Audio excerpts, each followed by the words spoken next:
नमस्कार, आपका मेरे चैनल में स्वागत है। आज मैं आपको अनंत चतुर्दशी की कथा सुनाने जा रही हूँ।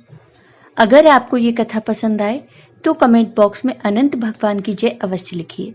साथ ही अगर आपने अभी तक मेरे चैनल को सब्सक्राइब नहीं किया तो सब्सक्राइब कर लीजिए और बेल आइकॉन पर क्लिक जरूर कीजिए, जिससे हमारे वीडियो के नोटिफिकेशन आपको मिलते रहें। हिंदू पंचांग के अनुसार भाद्रपद मास के शुक्ल पक्ष की चतुर्दशी तिथि को अनंत चतुर्दशी मनाई जाती है। देश भर में इसे बड़े ही धूमधाम से मनाया जाता है। इस दिन भगवान विष्णु की उपासना की जाती है।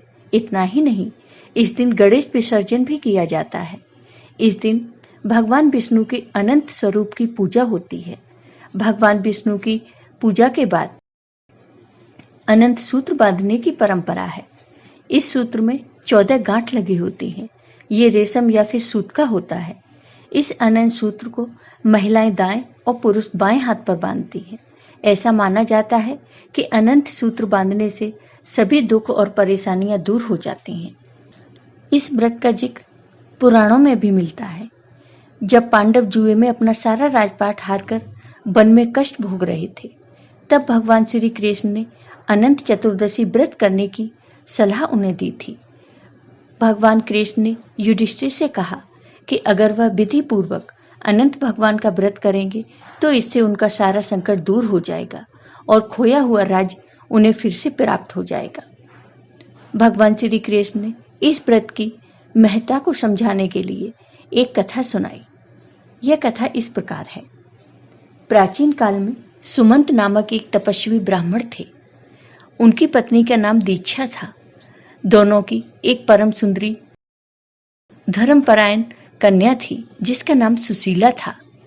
सुशीला बड़ी हुई तो उसकी माता दीक्षा की मृत्यु हो गई। पत्नी की मृत्यु के उपरांत सुमंत ने करकसा नामक स्त्री से दूसरा विवाह कर लिया और सुशीला का विवाह ब्राह्मण सुमंत ने कौंडिन्य ऋषि के साथ कर दिया। विदाई के समय करकसा ने दामाद को कुछ ईंटें और पत्थरों के टुकड़े बांध कर दे दिए। कौंडिन्य ऋषि अपनी पत्नी को लेकर अपने आश्रम की ओर निकल पड़े। रास्ते में ही शाम ढलने लग गई और ऋषि नदी के किनारे संध्या बंधन करने लगे। इसी दौरान सुशीला ने देखा कि बहुत सारी महिलाएं किसी देवता की पूजा कर रही थीं। सुशीला ने महिलाओं से पूछा कि वे किसकी प्रार्थना कर रही हैं।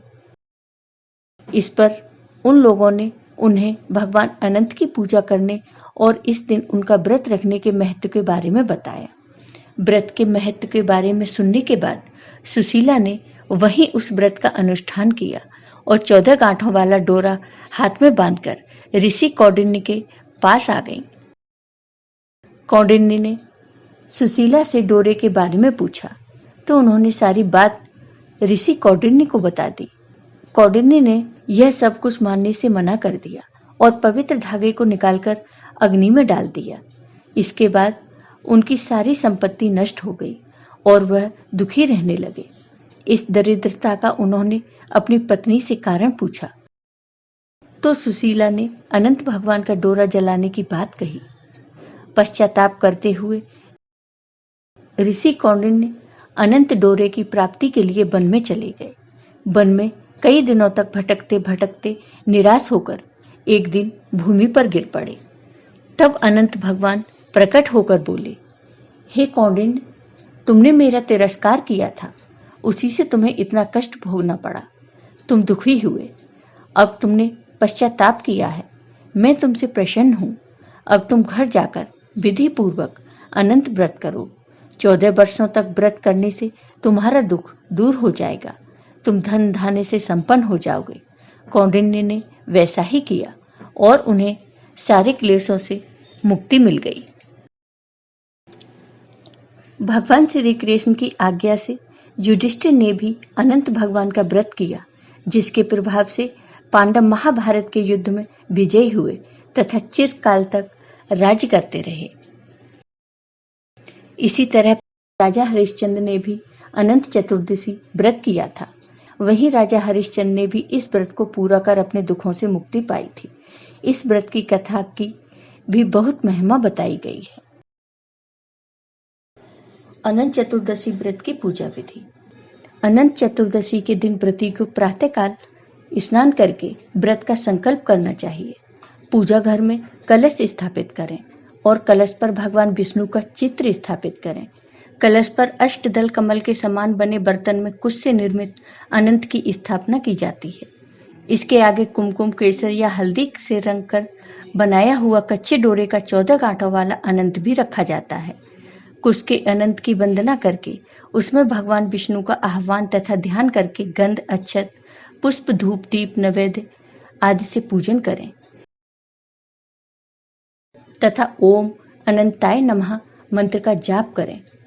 इसके बाद अनंत देव का ध्यान करके शुद्ध अनंत को अपनी दाहिनी भुजा पर बांध लें।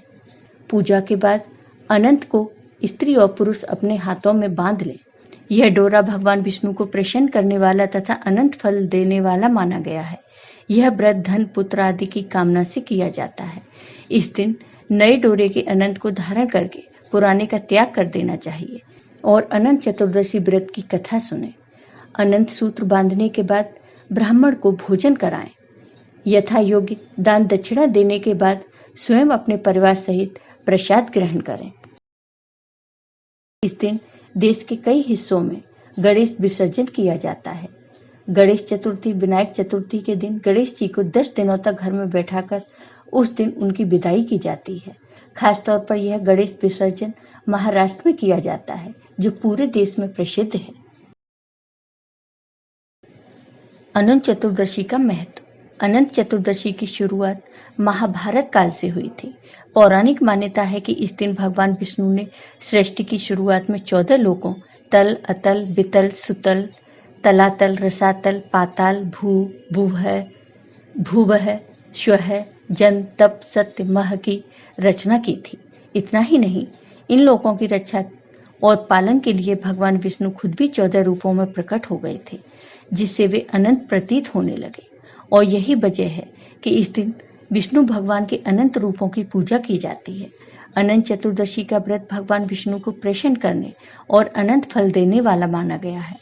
ऐसा माना गया है कि अगर इस दिन व्रत रखने के साथ साथ कोई व्यक्ति विष्णु सहस्त्र नाम स्तोत्र का पाठ करता है तो उसकी सारी मनोकामनाएं पूर्ण हो जाती हैं।